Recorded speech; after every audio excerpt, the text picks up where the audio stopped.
Olá, amigos! Aqui estamos de novo para mais um Portal de Luz. Sejam todos muito bem-vindos. Vamos então dar início ouvindo a prece na voz de nosso querido Chico Xavier.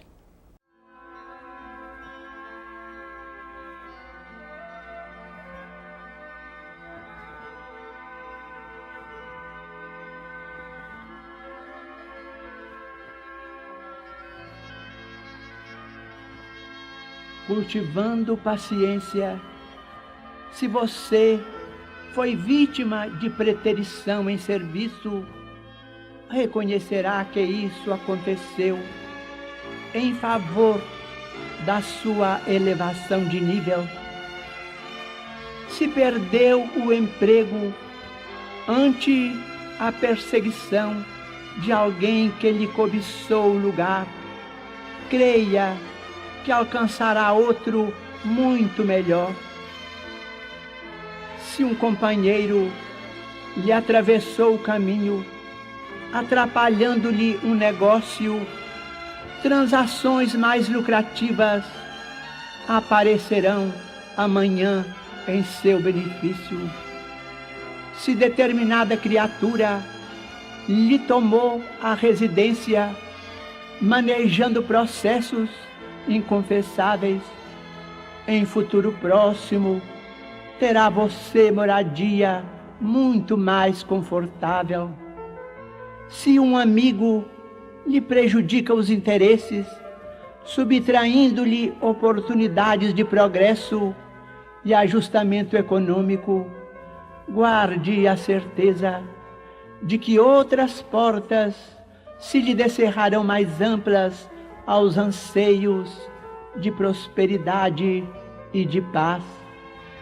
Se pessoas queridas lhe menosprezam a confiança, outras afeições muito mais sólidas e mais estimáveis surgirão a caminho, garantindo-lhe a segurança e a felicidade.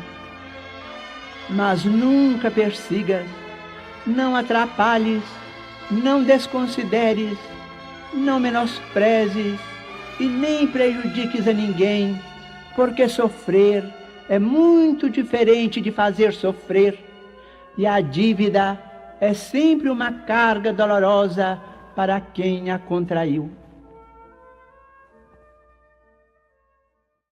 Hoje nós iremos continuar a conhecer mais sobre a história de Joana d'Arc, nascida na França em 1412, na vila de Dom Remy, e que, como vimos no programa anterior, inspirada pelas vozes dos seus mentores e sustentada por sua fé inabalável, abriu portas para uma evolução moral, científica e filosófica no seu país, garantindo que grandes acontecimentos planejados pelo plano superior pudessem vir a se concretizar na Europa. Vimos trechos da conversa de Chico Xavier com seu mentor Emmanuel sobre a importância dessa mártir na história. E hoje vamos continuar. Leon Denis escreveu um livro sobre ela, Joana d'Arc Médium, e também nos conta detalhes sobre a sua trajetória. Joana era dotada de uma mediunidade muito forte e começou o seu contato com os espíritos aos 13 anos. Por muito tempo, ela ouviu as vozes sem saber que rumo tomar, recebendo em 1428, aos 16 anos, uma ordem expressa dessas vozes para seguir para Orleans. E como relata o historiador, escritor e crítico literário Américo Castro, ela obedeceu. Cortou os cabelos bem curtos, conseguiu inserir-se nos treinos do exército e seguiu. Ela tinha uma origem humilde, era filha de camponeses, nunca soube ler ou escrever, mas ainda assim deixou a casa onde vivia com os pais para iniciar a sua missão sob o comando do plano espiritual. Dotada da capacidade mediúnica da vidência, da audiência e da premonição, a jovem foi taxada como louca na época, sendo que hoje é considerada pelos franceses como um ícone do patriotismo. Leon Denis escreveu que os feitos de Joana d'Arc foram fundamentais em relação à elevação das inteligências para a penetração das leis superiores da alma e do universo na França, e que, como vimos, iriam possibilitar criar terreno fértil para que outros acontecimentos se concretizassem futuramente, como a codificação de Allan Kardec. Então, continuando, foi ela, uma jovem donzela, que comandou o exército francês para uma batalha decisiva, além de transformar a postura de seus soldados, que eram proibidos de consumir bebidas alcoólicas, incentivados a se confessar e receber a comunhão após cada batalha, ela transformou também, em pouco tempo, a rebeldia destes guerreiros diante de suas ordens em admiração. Era difícil de entender como seus conselhos de guerra jamais falhavam e de onde brotava tanta coragem para aquela jovem de 18 anos cavalgar à frente do seu exército, sempre segurando um estandarte branco bordado com a imagem de Nosso Senhor e as palavras de Jesus.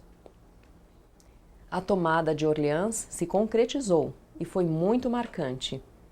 E após outras grandes vitórias, Joana d'Arc fez renascer na França o ideal de unidade e a esperança de reconquistar o território perdido. Mesmo vivendo em um cenário cruel e sangrento de guerra, Joana jamais pactuou com a violência e nem aceitou humilhar os seus adversários. Conta-se que após as batalhas, Joana recolhia todos os feridos, fossem eles amigos ou inimigos, contrariando os costumes da época e socorrendo inclusive os prisioneiros condenados à morte por decapitação. Ela sabia que não poderia mudar o destino dos adversários, mas fazia de tudo para tornar menos cruel a sua morte. Foi adorada pelo povo e chamada de santa.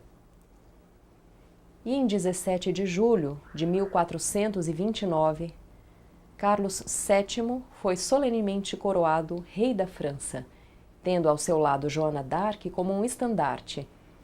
Mas foram poucos os dias de glória da jovem heroína. Sentindo-se poderoso, o rei rapidamente esqueceu-se da gratidão devida e deixou-se cegar pela inveja. Durante uma batalha em Compiègne, ela foi presa por soldados da Borgonha, que era aliada da inimiga Inglaterra, e foi entregue aos ingleses. Traída e renegada pelo rei francês, foi levada ao tribunal da Inquisição, acusada de heresia e bruxaria. Não teve direito a um defensor na terra, mas, amparada por seus mentores, foi capaz de defender-se com segurança e sabedoria. Só que de nada adiantou para que fosse evitada a sua condenação à pena de morte, na fogueira e em praça pública. A morte da guerreira do Senhor contou com requintes de crueldade, como ela mesma relata no livro de Leon Denis. Ela diz: "Mandaram forjar para mim uma espécie de gaiola em que me meteram e na qual fiquei extremamente comprimida. Puseram-me ao pescoço umas grossas correntes, uma na cintura e outras nos pés e nas mãos. Teria sucumbido a tão horrível aflição se Deus e meus espíritos não me houvessem prodigalizado consolações. Nada é capaz de descrever a tocante solicitude deles para comigo e os inefáveis confortos que me deram. Morrendo de fome, seminua, cercada de imundícies, machucada pelos ferros, tirei de minha fé a coragem de perdoar a meus algozes. Seguiram-se 6 meses de tortura para a jovem, posta à mercê de soldados que a vigiavam, segundo os historiadores, dia e noite. Antes de morrer, contam que Joana fez um último pedido, que lhe trouxessem a cruz da igreja mais próxima e que a erguessem diante dos seus olhos para lhe inspirar a fé até o último instante. Joana d'Arc foi queimada viva no alto de um monte. Tomada pelas chamas, já quase sem vida, ela reafirmou mais uma vez a sua fé diante da multidão que a assistia aterrorizada. Ela disse: "Sim, minhas vozes vinham do alto, minhas vozes não me enganaram. Minhas revelações eram de Deus. Tudo o que fiz, fi-lo por ordem de Deus." Antes de sua morte, ouviu-se como suas últimas palavras ela chamando por Jesus.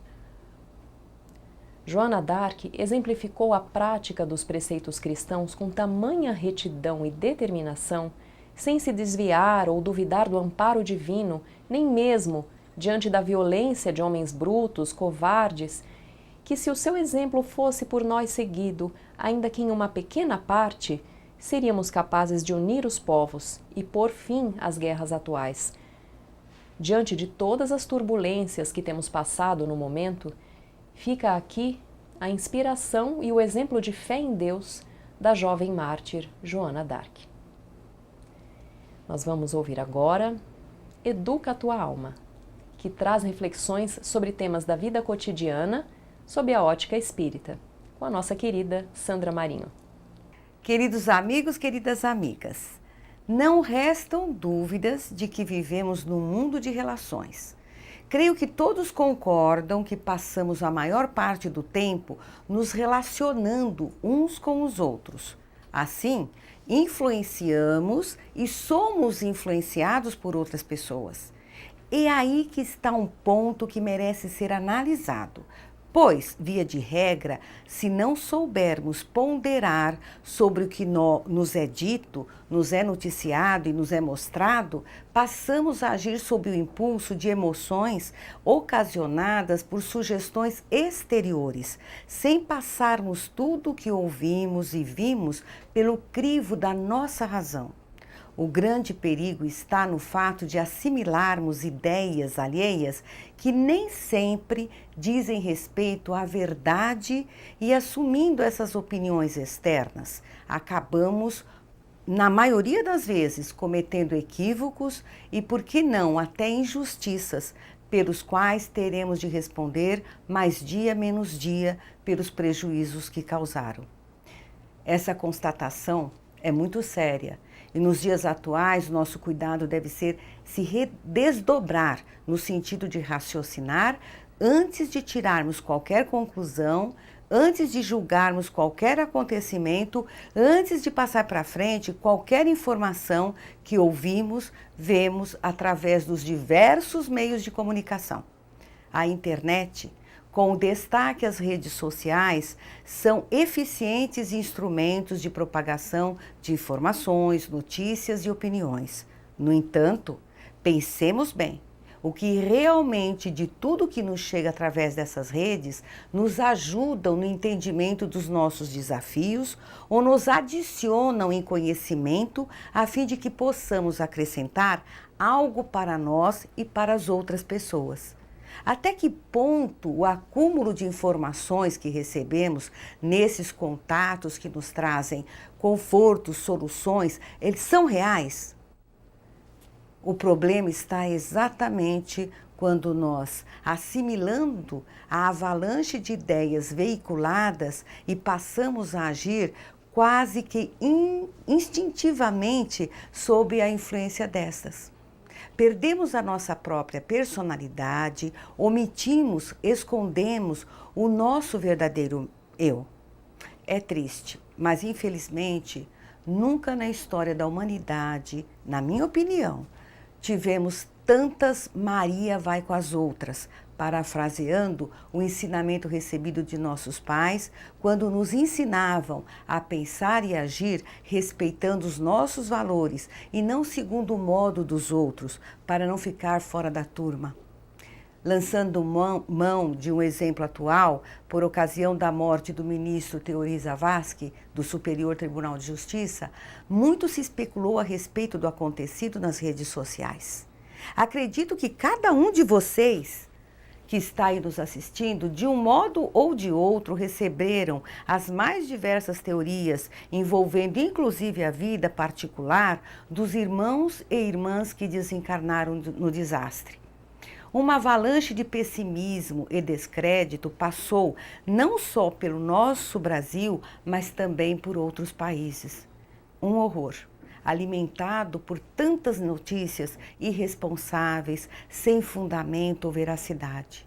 Além da mácula na imagem das pessoas que partiram e de seus familiares, também se corporificou uma onda negativa de desconfiança que certamente exigiu e continua exigindo muito esforço da espiritualidade maior para dissolver, de modo a permitir que a presidente do STJ, demais ministros e toda a equipe daquela instituição possam decidir e continuar trabalhando concentrados e livres da perniciosa onda mental dos Marias vão com as outras. No entanto, conforme nos recomenda o mentor espiritual de Chico Xavier, Emmanuel, no livro Encontro Marcado, no capítulo intitulado Caridade e Razão, não nos entreguemos às impressões tumultuadas que venham a nos visitar o coração, através das ideias alheias que chegam a nós. Mas com isto também não nos tornemos a palmatória da correção e nem façamos ouvidos de pedra aos semelhantes. Aconselha-nos a escutar, observar e ver sem escandalizar os interlocutores com censuras e contraditas que poderiam agravar ainda mais, pois a crítica e a discórdia são estopim para um problema maior. Enfim, nos ensina a aprender a filtrar aquilo que nos alcance o campo íntimo, aproveitando o que for bem e útil para os outros e a nós mesmos, e esquecer tudo o que não nos sirva à construção do melhor. Nos ensina também que a conversação, na essência, é permuta de almas e que por meio das palavras damos e recebemos. Desta forma, se considerarmos que nos dias atuais as pessoas conversam muito mais utilizando as redes sociais, a lição se aplica aos bate-papos que alimentamos ao longo do dia e alguns até à noite. Fiquemos atentos. Sempre que possível, busquemos atenuar os impactos negativos de uma conversa. Não passemos adiante o que não tem proveito, o que não vai contribuir em nada para a vida do outro. Escolhamos muito bem aquilo que nos será proveitoso para o dia de hoje, porque a escolha de hoje, no livre-arbítrio, será consequência amanhã. Causa agora, será resultado depois. É isso, pessoal. Até breve. A Creche Lar do Alvorecer é uma entidade assistencial mantida pelo Grupo Espírita Caibar Schutel. Localizada em Diadema, tem como propósito trabalhar pelo desenvolvimento de uma cultura de paz, através da educação e da assistência a crianças, jovens e adultos. São 250 crianças atendidas diariamente. Conheça nossas atividades e colabore conosco pelo ideal de um mundo melhor. www.lardoalvorecer.org.br. O jornal Folha Espírita, fundado em 18 de abril de 1974, se dedica à divulgação da doutrina espírita. Saiba mais sobre assuntos atuais com o enfoque do espiritismo, além de entrevistas e artigos de diversos colunistas. Você pode escolher na versão digital ou impressa. Acesse e faça sua assinatura. www.folhaespírita.com.br. Agora assistam o nosso amigo Maida, que sempre nos traz uma mensagem para a nossa reflexão, com o Momento Doutrinário. Olá, amigas e amigos do Portal de Luz, sejam bem-vindos ao Momento Doutrinário. Trouxemos para a reflexão a lição Examinemos a Nós Mesmos, de autoria do Espírito André Luiz e psicografia de Chico Xavier, contida no livro Opinião Espírita.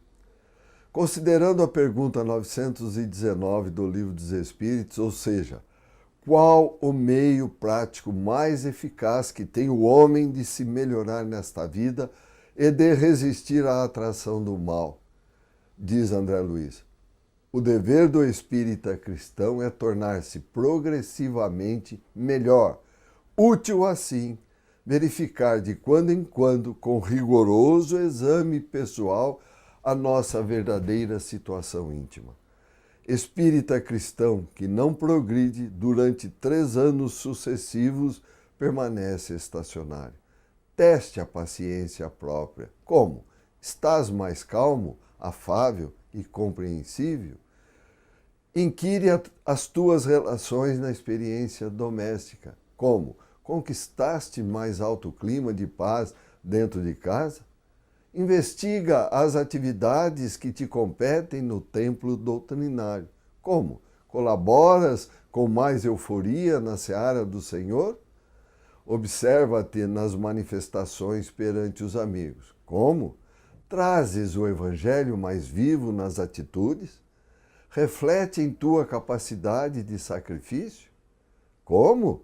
Notas em ti mesmo mais ampla disposição de servir voluntariamente? Pesquisa o próprio desapego? Andas um pouco mais livre do anseio de influências e de posses terrestres? Usas mais intensamente os pronomes nós, nosso e nossa e menos os determinativos eu, meu e minha? Teus instantes de tristeza ou de cólera surda, às vezes tão conhecidos por ti, estão presentemente mais raros? Diminuíram-te os pequenos remorsos ocultos no recesso da alma? Dissipaste antigos desafetos e aversões?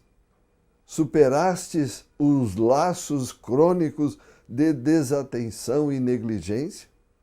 Estudas mais profundamente a doutrina que professas?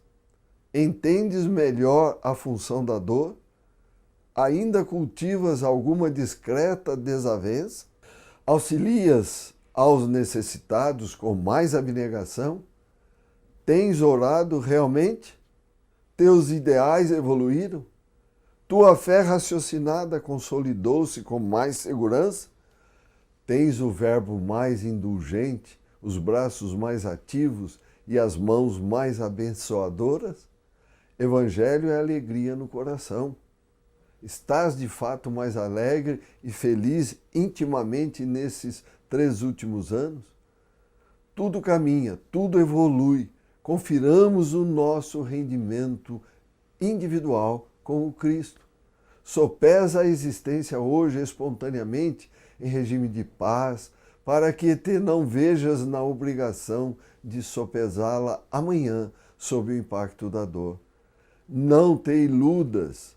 Um dia que se foi é mais uma cota de responsabilidade, mais um passo rumo à vida espiritual, mais uma oportunidade valorizada ou perdida. Interroga a consciência quanto à utilidade que vens dando ao tempo, à saúde e aos ensejos de fazer o bem que desfrutas na vida. Faze isso agora, enquanto te vales do corpo humano, com a possibilidade de reconsiderar diretrizes e desfazer enganos facilmente, pois, quando passares para o lado de lá, muitas vezes já será mais difícil. Vamos refletir com profundidade sobre tudo isso que André Luiz nos recomenda. Obrigado pela companhia, saúde e paz e até o próximo encontro. E agora, nós vamos ouvir sobre uma pesquisa publicada recentemente e se trata de um assunto muito importante para todos aqueles que têm crianças e jovens em casa. É com você, Amanda.